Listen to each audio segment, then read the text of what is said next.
Hello there. Hello there. What's up, guys? As you can tell, still Star Wars season around here. May the 4th is going to be the day this video is posted. So may the 4th be with you.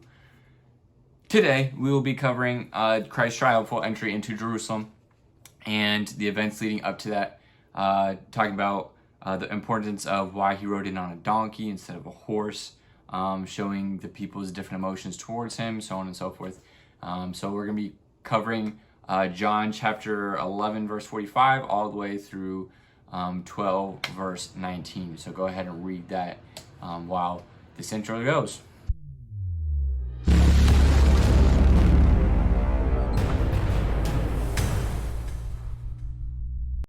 All right, so before we get started, I just wanted to share a thought that I read from this book. Some of you know this guy, Tim Tebow. His book, This Is the Day. He has a few books out. But this was a guy that I followed quite a bit growing up. Being a Florida Gators fan, okay, he, right here, played quarterback for the Florida Gators when I was in high school. And he's a Christian missionary kid, so had a lot of spotlight being a quarterback in college, but he actually won the Heisman Trophy, won the national championship twice. Heisman Trophy is like the MVP of college football. And then he went on into the NFL, very popular, and so he had a lot of attention always around him because of his background with being a pretty good athlete, but at the same time he was very outspoken about his faith, and it caused a lot of people to make fun of him, but it also brought the spotlight on him a little bit more because he just didn't care what people thought of him. He was just going to always get his message out there. And he was famous for, he wasn't the only one to do this, but he was famous for putting John 3:16 on his eye black. Like football players usually just have eye black. He would write scripture verses there. And he would, what they call it was called Tebowing. Okay, so it was, he would do this. Okay, and then it became like a national phenomenon where people were doing this.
So he was a very popular guy, whether it be for good reasons or bad reasons. There's just some people didn't like him just because he was outspoken about his faith. They thought he was being pushy with his faith because he was always mentioning God. But anyways, he was a good athlete, but was not really, when you look at football, he was not really the best passers, and he was a quarterback, so it's kind of important. And so I can say that because think that I would have a lot of bias towards him, which I do. But if you're honest, sports person, you know that he was not a very good passer. So you didn't think that he was going to last very long playing quarterback in the league. Maybe they move him around to different positions, so on and so forth, just because he was an athlete, just could not pass very well for the NFL level. So he got through a couple years with the team that drafted him, and he actually went to the playoffs. It was very surprising. He would have terrible numbers throughout the game, stats, but they would still win games. And so people just thought that was crazy, that he would play terrible for most of the game, but then he would still somehow pull out the win at the end. So it was a very interesting year. But then, obviously, not being the best passer, he did not last, but just a few years in the NFL. And so he, instead of getting calls to certain teams, he was every now and then getting calls to come to training camp and things like that. But he became like a sportscaster, analyst, and so he was talking on national television a lot. And then he just had an idea to go play baseball, which is what he played all the way up until about 11th grade, I think he said. And so he loved baseball, so he was going to try to play baseball again, and people thought it was just a celebrity stunt type thing just to get more attention. But he actually has a passion for it, and he actually prefers for there not to be like people around him the whole time. But again, people, they read into things, think that he's doing it just for attention. And in the book, it explains exactly why he's doing it and things like that. But anyways, all that to say what I read the other day, and this, I thought it was a little timely for some of us in today, at least for me. So he's talking about in the chapter that's called "Leave the Past Behind." Okay, so and this is the day. Okay, when you're taking advantage of today, you obviously have to forget the bad things that happened in the past and move on. Okay, so he's talking about sometimes doing things that we don't necessarily like to do, but it's hard, and eventually that'll help us reach our goals and dreams that we have if we stay steady in that. So I'm going to read a pretty decent portion from this. Think about it this way, he says. When you believe whose you are in Jesus and strive to thrive in your environment, you are in a way thanking him for creating you, for being the perfect author of your faith and your life. What we think about God should reflect in what we do, how we live, and how we spend our time. God created you with an awesome plan in mind. You were made for a purpose to do amazing things. I know so many people who can't wait to get the day over with so they can binge on whatever TV show is trending or numb their existence with other things. Okay, pretty sure we've all been there at some point. It's a struggle, right? Especially with being home all the time now. At the same time, most of these same people complain about how unfulfilled, bored, or tired they are. Look, I know what it's like to want to get lost in an awesome movie or TV show. There's something to be said about enjoying artful entertainment. It can be powerful and can even inspire us, but often this medium is used to escape reality. And with a lot of the shows that I'm seeing that's aimed towards you guys, that's what a lot of it is to escape reality and what things actually are like. Whether intentional or not, it can be a means to neglect the truth of our lives. When we numb out on anything, we cannot see the joy, hope, and light that exist even when life is hard. Nor can we imagine the incredible things God can do through us. Some of our ability to thrive comes from our own perspective, how we view God, ourselves, and the world. Our view of God, for instance, changes how we view ourselves. Think about how you view God for a moment. Do you believe your faith in God exists just to make you feel good? Do you think the miracle stories in the Bible, like the parting of the Red Sea, the resurrection of Lazarus, or the feeding of the 5,000, are simply stories frozen in time? Or do you believe the same God who performed miracles thousands of years ago is the same yesterday, today, and forever? Do you believe that he can change your life? Do you believe that through you, he can impact others in transformative ways? Do you believe God can change a life from darkness to light because you decide to step out in faith and give someone a message of hope? Without having this mindset, of course it's easy to numb out and watch Netflix for hours. Without a powerful view of God and knowing what's possible through him, our capacity to thrive is completely diminished. When we begin to see God in a life-changing, miracle-making, and a revolutionary way, we can have the courage to take a step of faith. We can do things outside our comfort zone. We can change our familiar routine and old patterns and do things differently, better. Here's the challenge. What if we invested in things that had value, like our relationship with God or our relationship with others? What if instead of complaining about what's not working in our lives, we try to find a solution?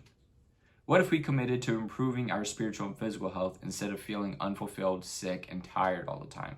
Which is exactly what binging on shows for hours and days at a time does. You feel tired even though you've done nothing. I find that the majority of people I come in contact with are problem finders. It's easy to point out problems. They're everywhere. But like I tell everyone who works with me and is part of our foundation, don't just tell me what's strong with this or that. Offer a solution. Don't be a problem finder. Be a problem solver.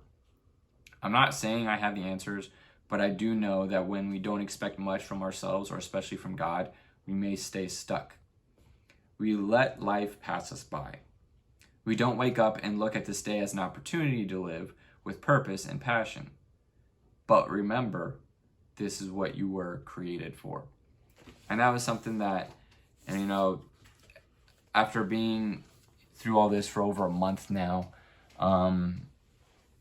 it can be a little depressing sometimes, but be like, well, what am I supposed to do? It's getting kind of just a routine of, seems like nothing is really getting accomplished, even though we got a ton of work to do. I know you guys do as well. But it's when you can't really see things, you can't see them progress, it's kind of difficult. And so then maybe we look to other avenues to gain our attention, or just to fill our time, or just to kind of numb out to the craziness that's going out in the world. And while it's good to get away sometimes, definitely, and just kind of hit refresh, the things of this world is meant to keep us from reality sometimes. And you think of just some of these shows and movies that they're made to want you to watch the next one. And then when you're done, you want to watch the next one. And you can't stop. They're made that way. That's how they make their money. And while some of these can be good and you can learn things from those, for the vast majority of us, when we're done with it, it's if we're honest with ourselves, you're like, man, I just watched that much and I only learned a couple things, or maybe I didn't learn anything from it. Maybe it was just strictly entertainment. And that's something that the Lord's really been working my life on, and this book, especially that part, really helped with, is just kind of wasting time numbing out to everything. Because in my human mind, right, I think, man, there's just so much craziness out in the world, I just want to get away. And while that's a good thing, okay, when we get away and before we know it, just hours have gone by and we haven't accomplished anything. Again, vacations are there for a reason, and getting away is there for a reason. But when it becomes a habit of doing that every day, like you talked about, people just going home and binging on TV shows or whatever, then you get up and it's just well, same thing again today, same thing again today, every day is like that.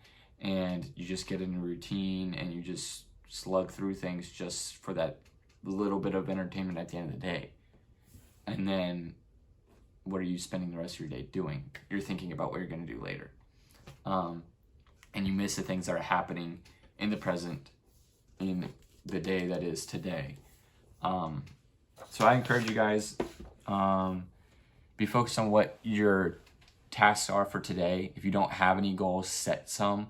And then at the end of the day, when you've accomplished those goals, you actually feel like you use that day wisely. And maybe you start out by just setting a couple goals, which usually you don't want to set too big of goals at the beginning, because then when you don't hit those, then you're just as depressed. So you set small goals. So when you reach that, you feel a little bit of excitement there, a little bit of like you won something, right? And so then it's like baby steps, and then you start to gradually put more goals on, or bigger goals on for your day or for your week, and just kind of mark it off. And it's just a very satisfying thing when you've set goals or set out a bullet of something that you need to do throughout the day, bullet list, and you're able to check those off, as opposed to, oh yeah, I probably need to do a couple things today. And then at the end of the day, it's like, man, I only did one of those couple things I set out to do, and you did nothing with the rest of the day. Anyways, if that wasn't, very helpful for you, sorry, but it was something that kind of has been helping me, so I wanted to share it with you guys, if you guys are struggling with that. All right, so you should have read John chapter 11, verse 45 through chapter 12, verse 19. And that kind of wraps up what had happened with Lazarus and Jesus raising him from the dead there at the end of chapter 11. And it brings us into this next passage that is a pretty big topic, obviously, not just in the book of John, but throughout all the Gospels. Remember, the people left Jesus healing Lazarus to go tell on him to the Pharisees, right? Okay, so from this incident, we learn an important lesson. Even our best and kindest deeds might be criticized. Just talking about the book again, Tim Tebow. He has a couple of foundations where he helps out kids in need. He actually has a thing that is one of his more popular things, and it's kids that have special needs that can't go to prom or something like that. He holds an event like that for those people. And then he does other charitable works, obviously, and I mean, his parents are missionaries to the Philippines, so he spent half of his life there. And then he goes out and he's like a motivational speaker. He goes to churches and stuff, all that kind of stuff.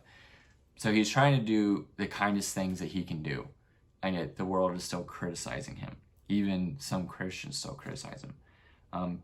Criticism hurts, especially when it is directed at the good that we do. But all well-meaning Christians must expect to suffer it. In John 15 through 18, we see Jesus suffer that same treatment. So we can expect no less. If he did all those things that were so much greater than anything that we'll ever do, and he suffered the criticism from others, then we're definitely going to. Not to be depressing, okay? I understand that can be, but it's one of those things like you just got to hit it, and you just got to, unfortunately, you just got to deal with it. That comes with the territory. The text from this lesson moves quickly through the events of January, where we saw Lazarus be raised from the dead, through March to the Passover of AD 32. This would be Jesus' last Passover with his disciples. All right, so I had you read 12 verses 2 through 8. The book did not, because it was talking about Jesus and Mary anointing him at a special supper in Bethany, and they didn't want us to confuse the timelines and everything. In Matthew and Mark, you can note that the same event is placed 2 days before Christ's crucifixion, so on Tuesday evening, whereas John places it 6 days before the crucifixion, on Friday evening. The solution to this apparent confusion of dates is that Matthew and Mark are correct. John does not say that the supper took place 6 days before Passover, but that Jesus came to Bethany 6 days before the Passover, and that it was there that the supper occurred. So if you were just to read straight through this passage, that you hopefully did, it would seem that when he got to Bethany, they had this supper. He went to Bethany 6 days before the Passover, and he ended up being in Bethany to have the Passover supper there with Mary, Martha, and Lazarus. This was John's last mention of Bethany. John mentioned only one event occurring Monday and then skipped to the Last Supper on Wednesday evening. So this was John's last chance to mention the supper. Following the chronology of Mark, we skip the supper at Bethany at this point, coming back to it as we approach the events of Tuesday evening of Christ last week. So we'll come back to that. I want to talk about that later. However, it is important to note that Jesus kept the Passover supper at Bethany. Okay, so Caiaphas' devilish plan. So devilish goes in that blank there at the beginning. This lesson begins where the previous lesson stopped. That is, with the people running to the Pharisees to tell them about Jesus' raising Lazarus from the dead. The approximate date is February AD 32. Sadducees grow concerned. Concerned goes in that next blank. The Sadducees face a difficult problem. Remember that the Sadducees did not believe in the resurrection of the dead. Okay, so that's an important fact to remember as well.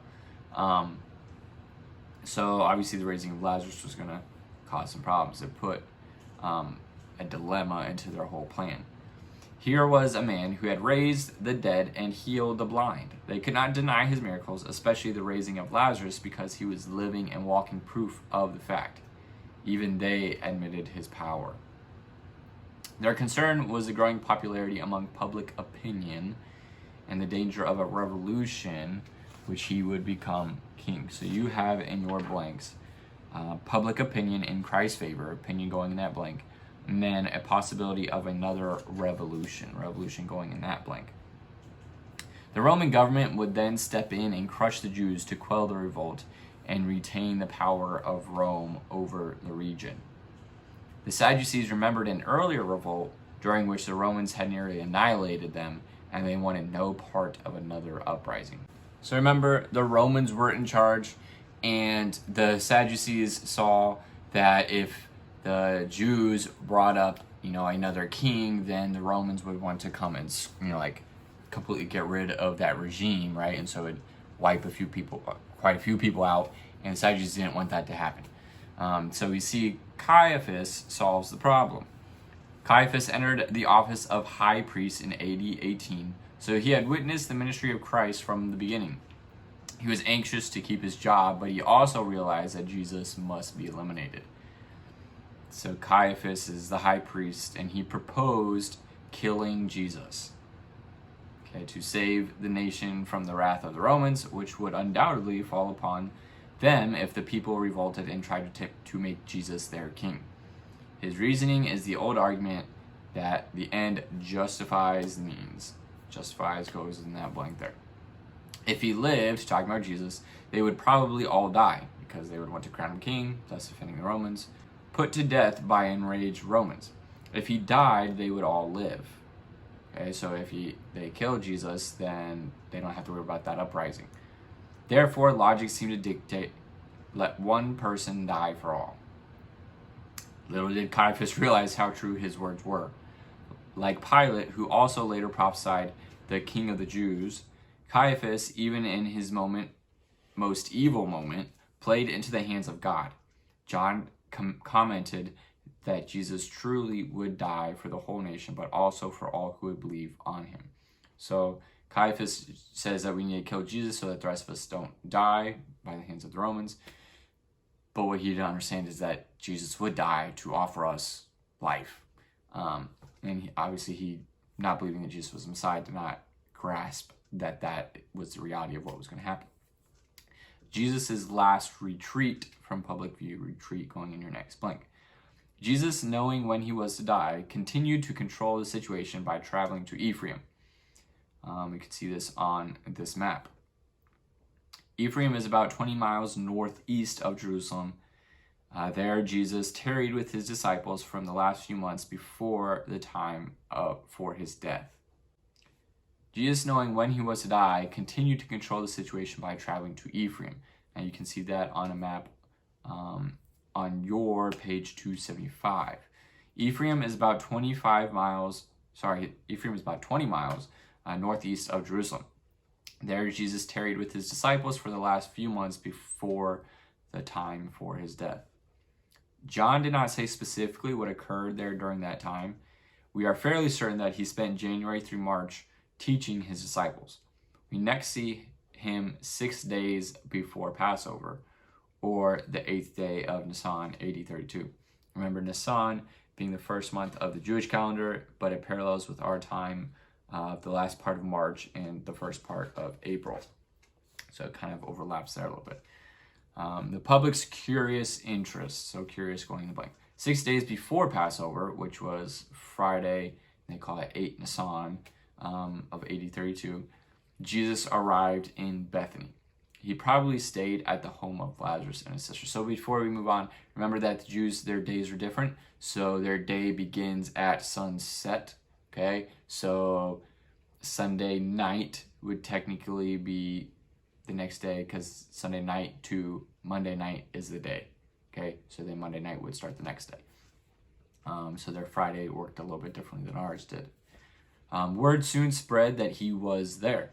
Talking about Jesus. Many people arrived in nearby Jerusalem for the Passover. They heard that he was in Bethany and they came to see him. They wanted to see not only Jesus but also Lazarus, whom Jesus had raised from the dead. So widespread was the news of this event that the Pharisees determined to put Lazarus to death as well. Them seeing that Lazarus being associated with Jesus and being a miracle of Jesus. They did not believe that it was a miracle, so they wanted to kill them both and be like, oh, what are you guys going to talk about now? Sometimes it costs to be a friend of Christ. If you stand for him in a public school, you might be mocked or ridiculed. Sometimes even in a Christian school, you might be mocked or ridiculed. If you stand for him in some countries of the world, you could be killed. When I taught this lesson last year, that same month, there were Christians in Kenya, Sri Lanka, and Syria that were killed because they were Christians. There were 160 in Kenya and 250 in Sri Lanka, just killed just because they were Christians. And it still happens to this day, where especially Christians in Islamic countries are murdered. Again, I just shared those with you just from the months that we did this lesson last year. Obviously, with everything going on in the world right now, those numbers are a little different. The crowds came, okay, if we see in chapter 12, verse 9. It says, much people of the Jews therefore knew that he was there, and they came not for Jesus' sake only, but that they might see Lazarus also, who had been raised from the dead. So they not only just want to see Jesus because he was Jesus, but they also want to see this guy that was dead, but that he's not dead anymore. Many people come to church today not because they really want to worship the Lord, but because they want to see a magic trick, meet a friend. The book says beat another team in a Bible competition, get a free meal, or be entertained by music. So some people, they go for maybe their friends are there, so they just go just because their friends are there, or they're getting some kind of meal out of it. Some people, they go to a church just so they can play in that church league. And there's all types of just different reasons that people go to church other than for its actual purpose.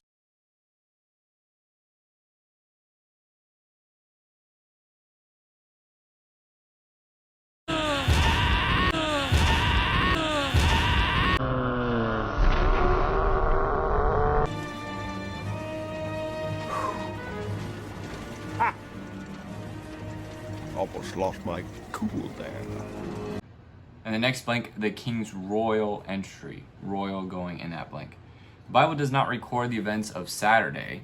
Jesus evidently rested and met the curious onlookers on this, his last Sabbath. On Sunday, we find the Lord riding into Jerusalem on a donkey early in the morning. In the various Gospels, we could compare them in each of the texts, which give us a little bit more essential details about the triumphal entry that we could do in a different study. But there are 7 steps of his entry. In the first one, Jesus walked from Bethany to Bethpage, which is a village on the Mount of Olives, about 1 mile from Bethany. So Jesus goes from Bethany to the Mount of Olives, from the Mount of Olives to Jerusalem. Okay, so the Mount of Olives to Jerusalem is his triumphal entry. Jesus stopped at Bethpage and went and sent 2 disciples into the village for an unbroken donkey. And we'll see why a donkey was important in this imagery in this lesson. But it had to be an unbroken donkey, a donkey that had not been ridden before, rode. My grammar's killing me in this quarantine. But anyways, they came from the Mount of Olives to Jerusalem, but while they were in the Mount of Olives, specifically Bethpage, Jesus sent 2 disciples to go get a donkey. The disciples got the donkey, brought it to Jesus, and placed their clothes on the colt as a saddle for Jesus. Now, in certain passages, it says that they got a colt, and that used to confuse me when I was younger, because I think of a colt, I think of a horse. It's like, okay, so they're saying it's a horse, they're saying it's a donkey. But in reality, when they say colt, it could also mean like a younger donkey as well as a younger horse. Jesus rode the donkey down the slopes of the Mount of Olives. The people followed him, shouting praises and blessings to him. The disciples were overjoyed, thinking for sure that this was the hour when he would become king of Israel and overthrow the Roman oppressors. Judas Iscariot thought that his moment had come.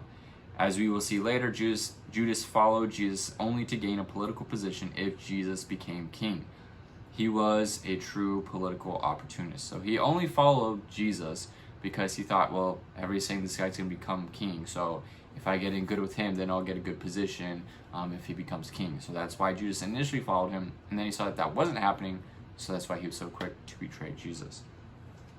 Jesus was hailed as king. So he's walking through, and the Jews are hailing him as their king. As Jesus neared the city, crowds rushed out the gate, bearing palm branches and crying, "Hosanna! Blessed is the King of Israel that cometh in the name of the Lord." So they were singing, praising, shouting for him.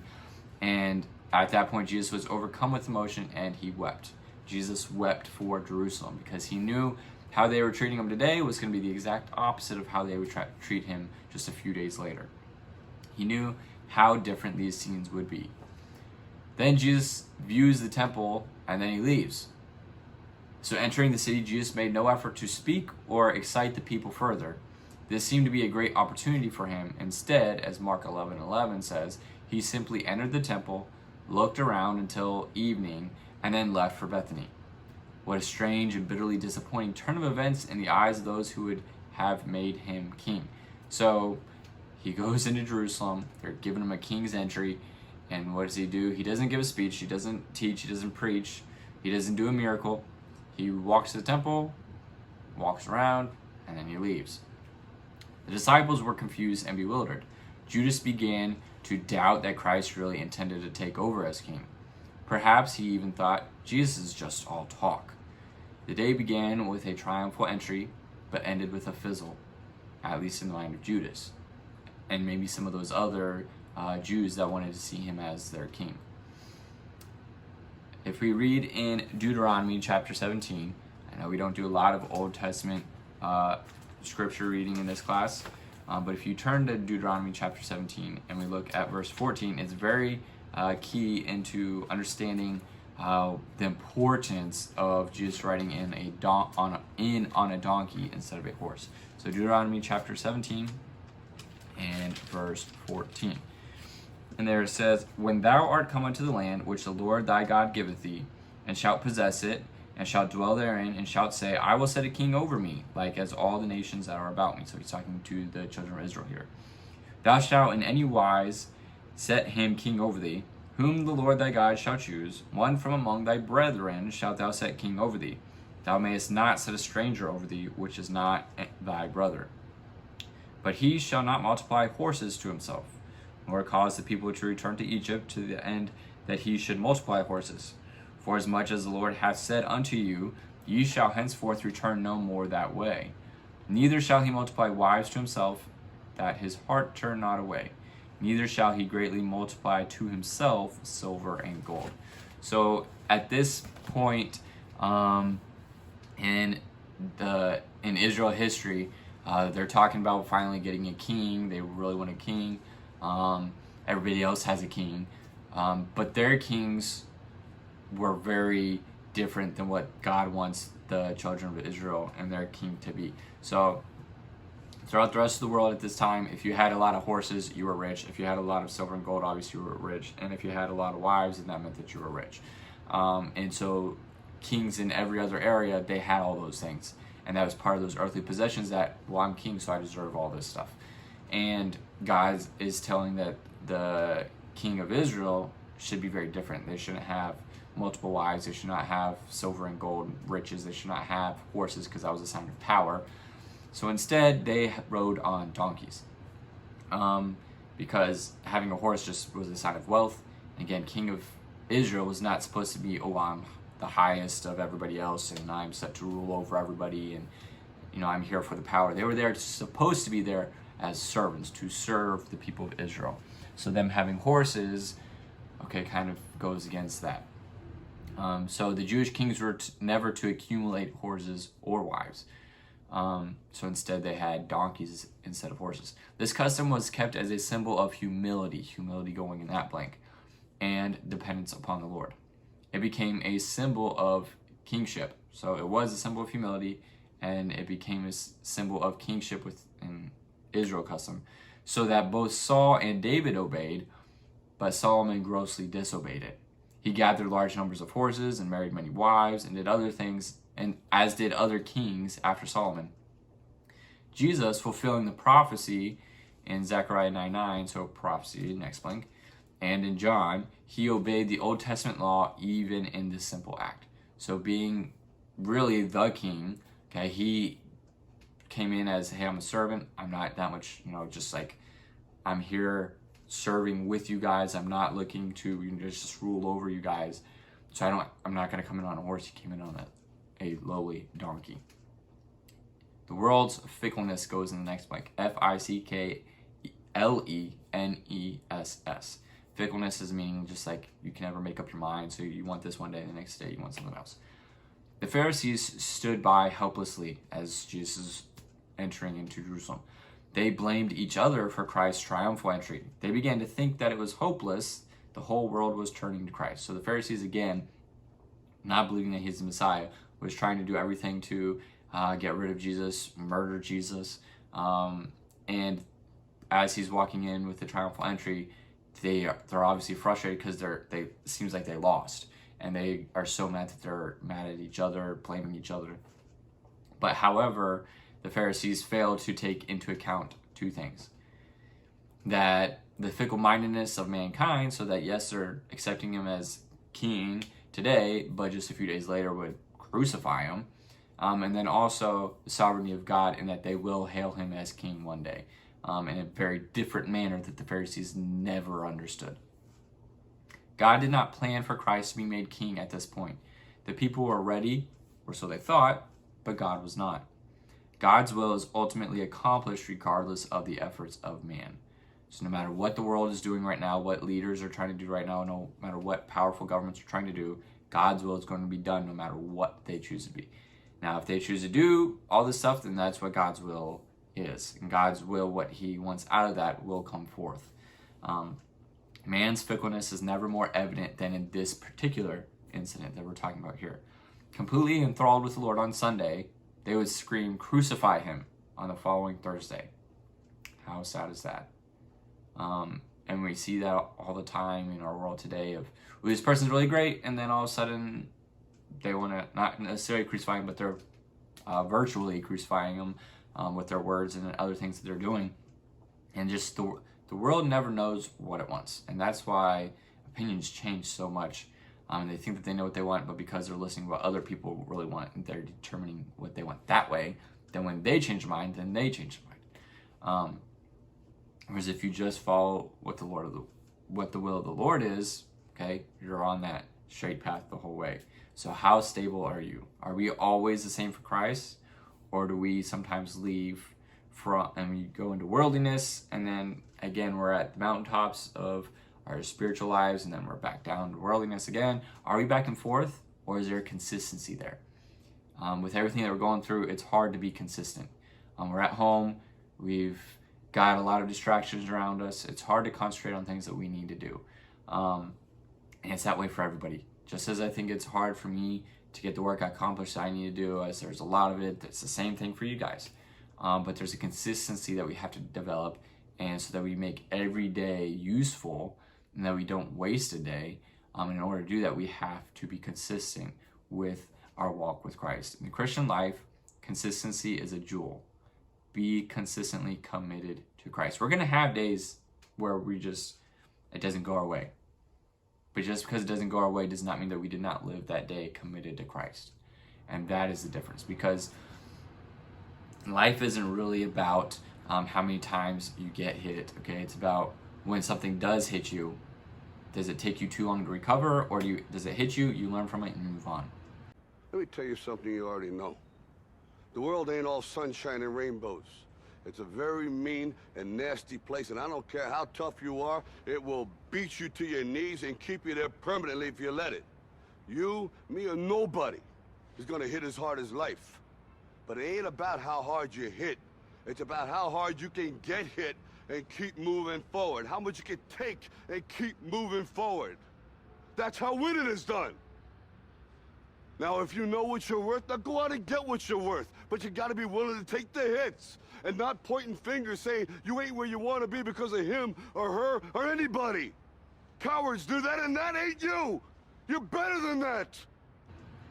That really shows maturity, and that's what we're aiming to do, especially in this really difficult time right now, that when things do hit us that are tough and hard, that, okay, yeah, that stinks, but okay, what does the Lord want me to learn from that, and how do I use that moving forward?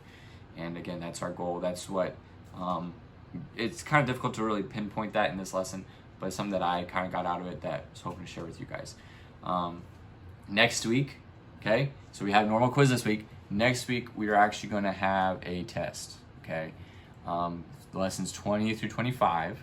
So I'm telling you now so you can start studying, but I will also be putting a video of review on, okay? So that way you guys can gather your notes, put together what you need to, so that way you can properly prepare for that test next week.